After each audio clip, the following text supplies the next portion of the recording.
Yan ang sinugbang baboy. O tilapia. O isda na. Anong tawag na isda na guys? Kasi birthday ng kasama namin guys. Suba-suba muna kami dito sa swimming pool. Yan ang sinugbang baboy. Yan ang patote namin mga guys. Oh. Yan. Kilatan muna namin ang patoten guys. Yan.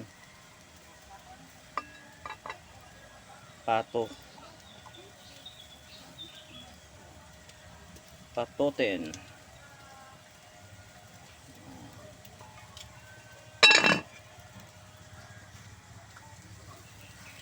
Yan ang presko ng area dito guys, lata sa bukid.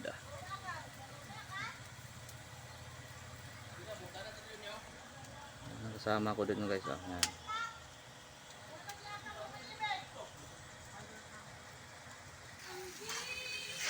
Hapit na maloto.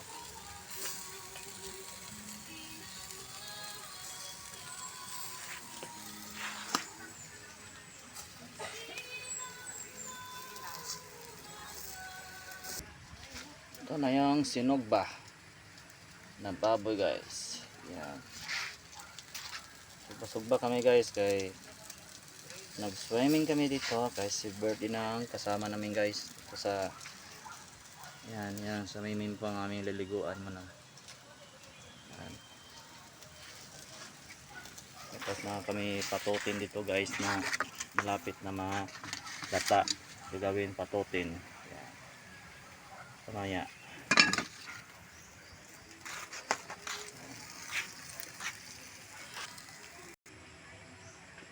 Yan ang ulam namin. Tilapyang sinugba. Ito lang guys.